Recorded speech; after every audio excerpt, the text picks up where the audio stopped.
Grab a pint, grab your lineup. We're about to tap into fantasy. Welcome back to Tap Into Fantasy, the podcast with a professional fantasy mind and an amateur beer palate. I'm Gandy. You can find me on X at LG_fantasy. So this is the Friday pour, the weekly excuse I use to drink on air and call it fantasy football content.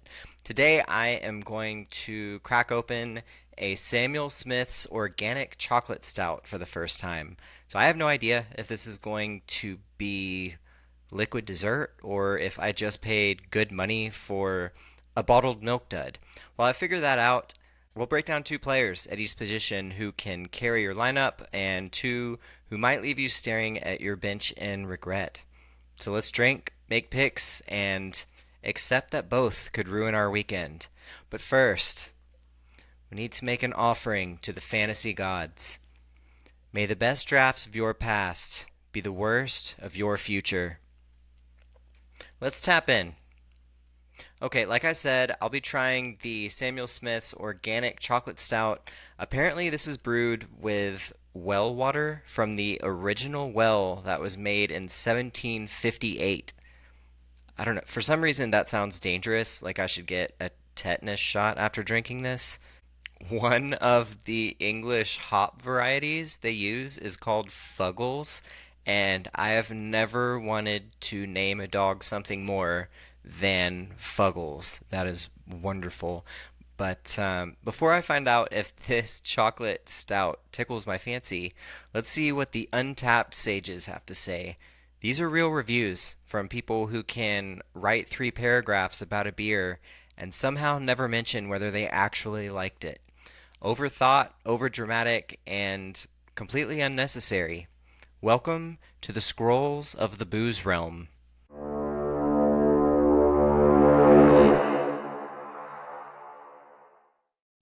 Okay, here's the first review. Smooth, pretty chocolatey. Side note, not bad at all mixed with Lindemann's Framboise.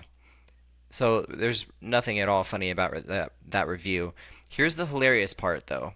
This was posted by a girl and her friend in maybe their late 20s, early 30s, who also took a picture making sort of a funny face. So they both posted 12 beers that day. They were having a good day.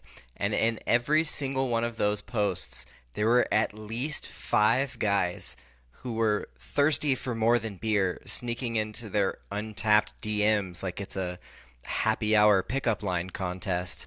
Just the worst combination of alcohol and poor social skills.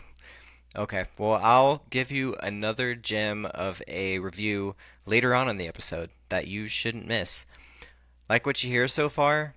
Perfect. Subscribe, and let's keep this weird little ritual going. Alright, it's time to see if this 250-year-old well water can be magically transformed into adult chocolate milk.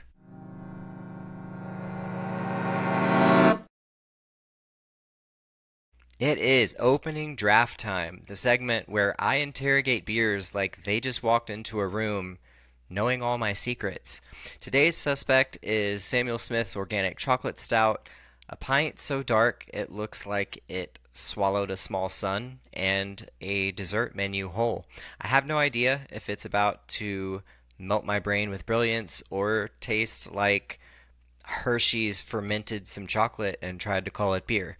Either way, I'll sip, scrutinize, and narrate the experience. Got a beer that should be celebrated, mocked, or quietly sent to timeout? Email it to tapintofantasy@gmail.com. I'll risk my taste buds, dignity, and possibly minor hand cramps to see if it earns a spot on the next episode and the illustrious Big Beer board on the website. So last week, I tried the Ziviet's Porter and put it 11th on the Big Beer board with a poor score of Cheap Thrill, Strong Bite, Bitter Ending. It was much more bitter than I thought it was going to be, but a pretty tasty Baltic Porter nonetheless. Okay, let's pour this liquid chocolate.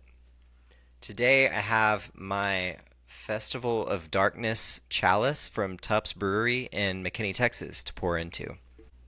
All right, starting this, what's going to be a beautiful pour. I'm gonna expertly do this. Oh, that's pretty.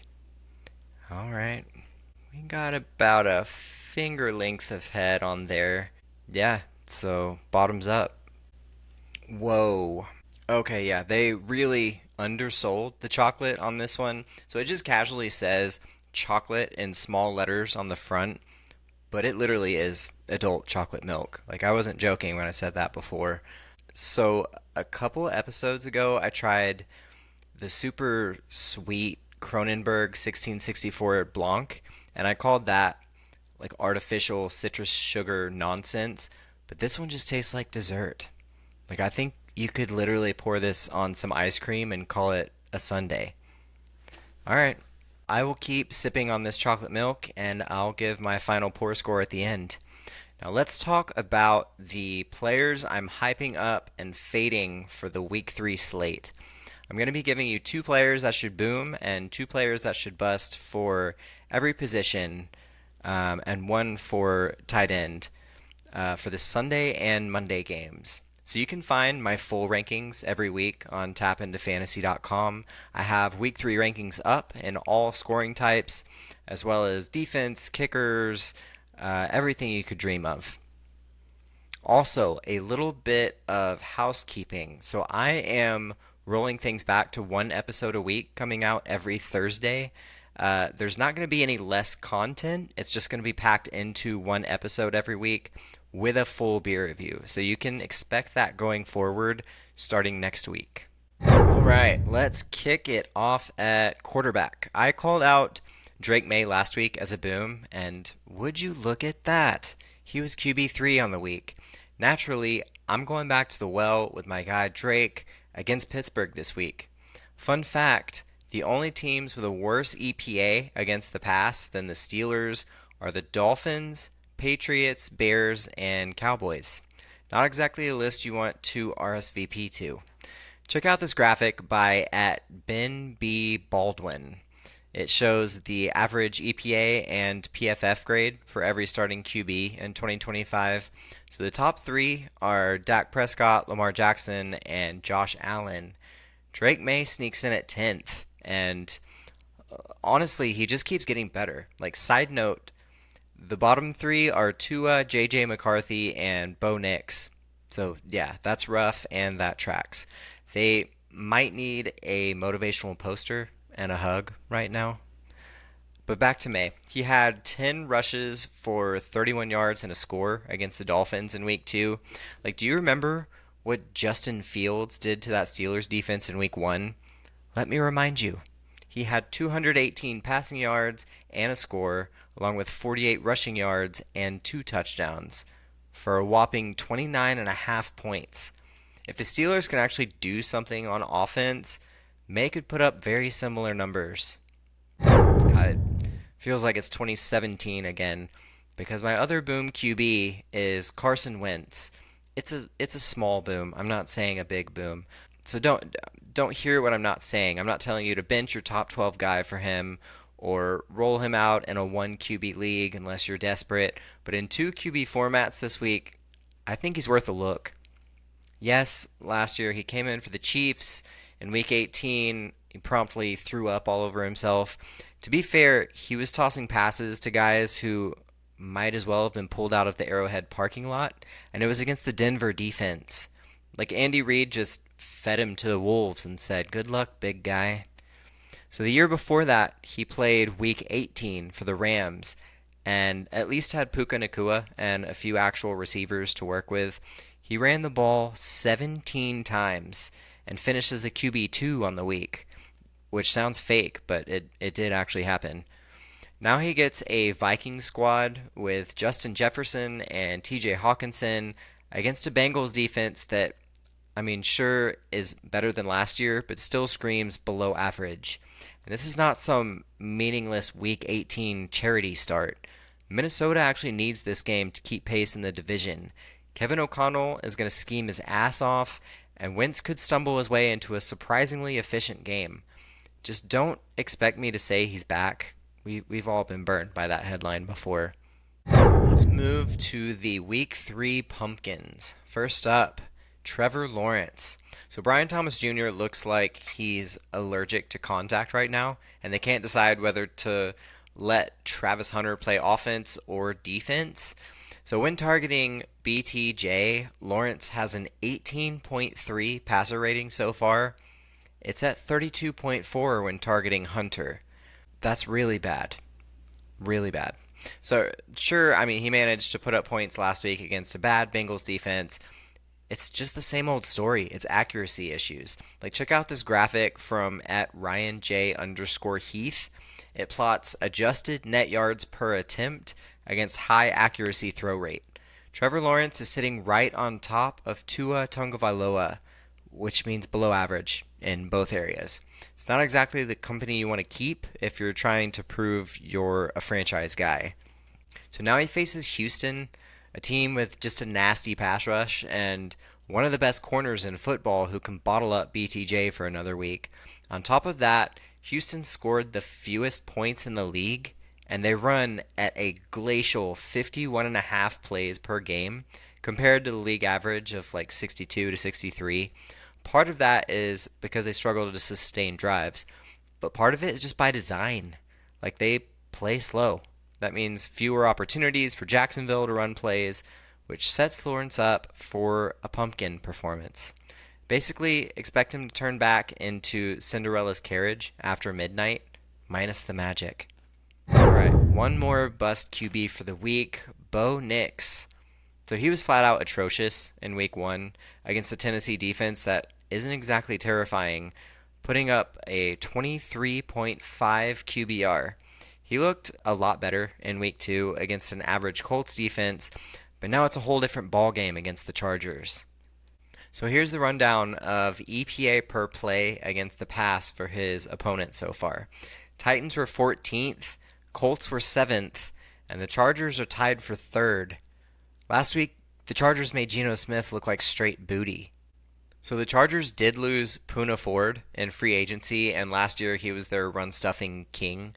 Like, without him, they've basically turned into just a run funnel and are dead last in EPA per play against the run right now. That screams J.K. Dobbins is about to eat in this one.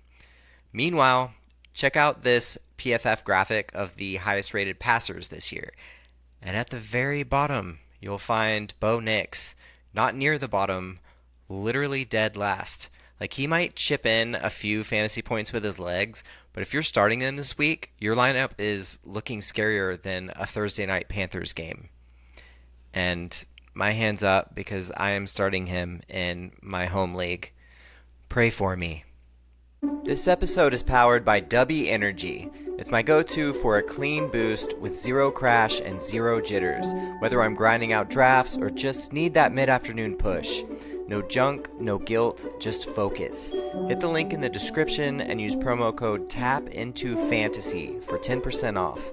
Dubby brings the energy. You bring the winning picks. Alright, let's talk running backs, starting with Jordan Mason.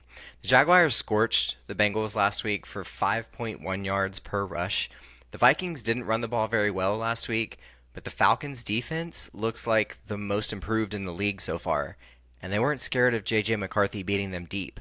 They're actually second in EPA per play right now, the Falcons' defense, so they've been legit. The Vikings now have a competent veteran in Carson Wentz running the show, so he should be able to soften this defense up a little bit to allow for some holes for Mason to run through. And I mean, the Bengals defense is soft anyway, so there should be holes anyway. Mason is still one of the best at rushing yards over expected per attempt. Like, last year he finished 3rd. This year he sits at 9th. With Minnesota's elite defense and the Bengals going with backup Jake Browning, I expect Minnesota to be up early and be able to feature Mason heavily. A sleeper this week is the Patriots' Ramondre Stevenson. Like, I don't have him as a top 12 back on the week, but I think he could be a sneaky play against this underwhelming Steelers defense. Like, everyone keeps trying to give the job to the shiny new toy, Travion Henderson, but Ramondre has still shown he still has it. Like, Henderson was supposed to be good in pass protection coming out of college, but he's looked unplayable at times. Like, Like, that's music to the ears of Stevenson owners. He's just going to get more snaps in the coming games because of it. Like, do you remember that rush yards over expected per attempt stat? Ramondre is just above Jordan Mason in 8th. Meanwhile, the Steelers' defense is 3rd worst in EPA per play.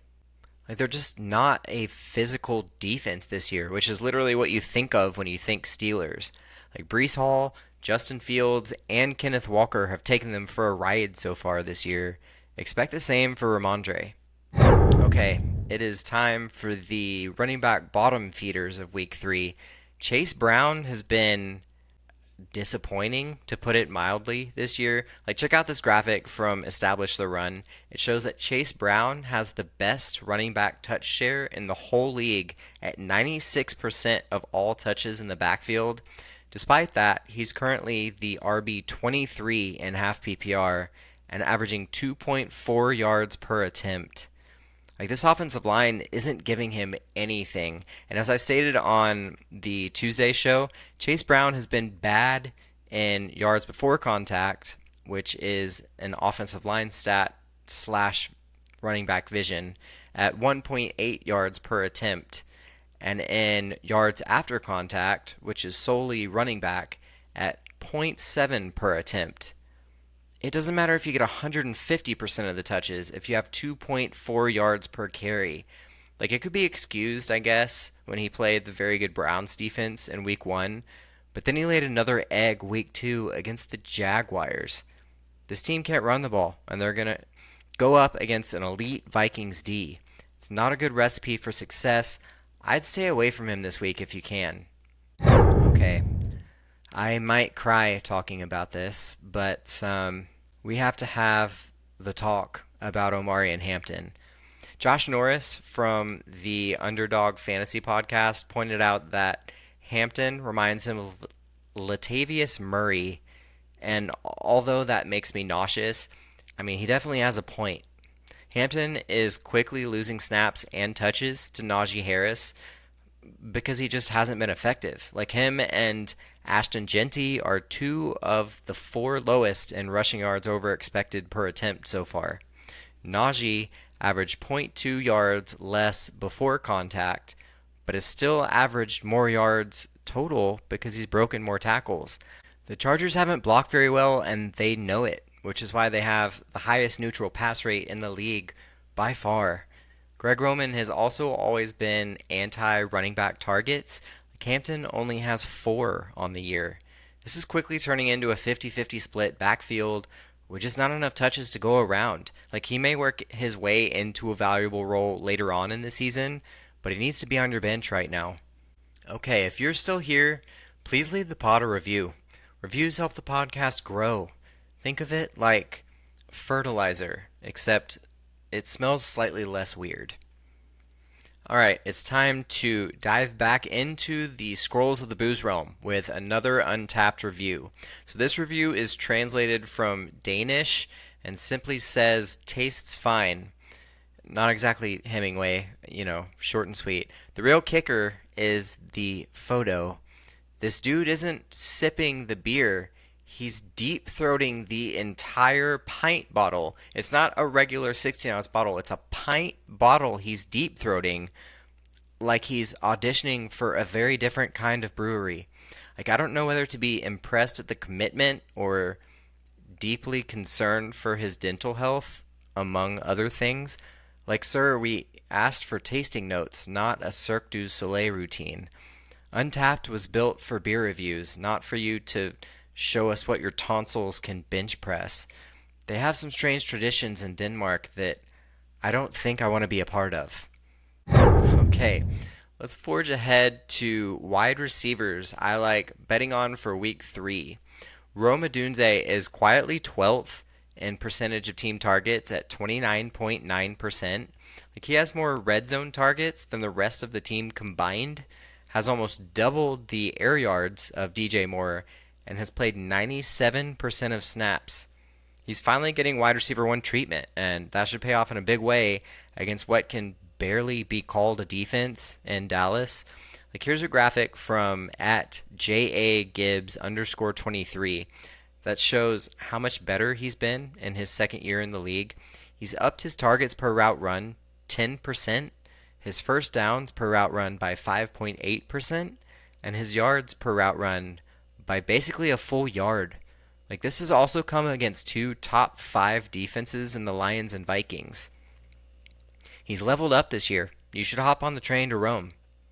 Did you see what I did there? Hop on the train to Rome. I cracked myself up. All right. Well, apparently this might be an every week thing, but I'm just going to go with Tataroa McMillan again. Like, he looks incredible already and has led the Panthers in targets and yards in both games. He has over 35% of Bryce Young's air yards and is the 13th highest rated receiver through 2 games per PFF. He's going up against the Falcons in week 3, and they've been weirdly really good so far. Like, they were 28th in EPA per play last year, and they're now second through 2 games this year.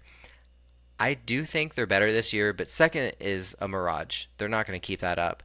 And now their best cornerback, AJ Terrell, is injured and out for the game. They also run single high at the 3rd highest rate in the league. McMillan has smashed so far when he's seen that look. Like, he's an every week starter at this point, but make sure he's in for this blow up this week. It makes me sad to do this because I was high on this dude before the start of the year and drafted him in my home league, but you should probably sit Brian Thomas Jr. this week. He's just looked scared of getting hit or going over the middle, and he's just never done well with Trevor Lawrence throwing him the ball. Like, I'm not sure if it was injury related or running in breakers just isn't ever going to be his game, but that severely limits his upside. He now goes up against one of the best corners in the game, Derek Stingley Jr. Also, I already went over how the Texans offense is going to make this game a turtle crawl. This is not the get-right game for BTJ or this offense. Like, I'd try to sit him if at all possible. So do me a solid and leave a review so I know you're out there. Otherwise, it's just me talking to my beer again. Alright, I only do one boom tight end every week because the position is basically a wasteland in fantasy. This week, it is Juwan Johnson. So everyone thought the Saints were going to be a train wreck going into this year, but quietly they've been, at least watchable. Like, Spencer Rattler is not the worst starting QB in the NFL, and that's a win for them. Juwan Johnson has seen elite usage at 97% of snaps, the only tight end on the team with a target, and he leads the team in receiving and red zone targets. Like, Seattle's best 2 options to cover Johnson, Devin Witherspoon and Nick Emanwari, are both trending towards not playing this game. Seattle also runs the second most 2-high looks in the NFL, and Johnson feasts on those underneath. He keeps the good times rolling this week. A player who has sadly fallen off a cliff so far is Mark Andrews. He did the same thing early on last year, and we thought he may have been done, but he ran so pure on touchdowns the rest of the way to finish as tight end 5. Regression was going to come for him hard this year, but it hasn't only been regression so far. It's just been a shift in offensive philosophy, as Zay Flowers is now just the undisputed focal point in this passing game. Add on the fact that Isaiah Likely could return this week to take away some snaps, and this Detroit defense is elite against tight ends. And there's just no ceiling case for Andrews this week. Like, I have Hunter Henry and Kyle Pitts ranked as starts over him. Okay, so I hope you got something useful out of this boom and bust week 3 breakdown. I'll do one more sip of this Samuel Smith chocolate stout and make my conclusion. Alright, so I think this goes 4th on the big beer board, right in front of the Panther Island EOS. Like, there are a ton of sweet beers I don't like the Kronenberg I mentioned before, but this one just doesn't go over the top with it. It's the perfect dessert beer. The final pour score for this stout is Adult Nesquik with benefits. But that's going to do it for this episode of Tap Into Fantasy. If you liked what you heard, make sure to like and subscribe. It helps the show find other degenerates like you. Hit me up on X at LG_fantasy or email at tapintofantasy@gmail.com with any start-sit questions you have. Thanks for tapping in, and until next time, happy pours, happy scores.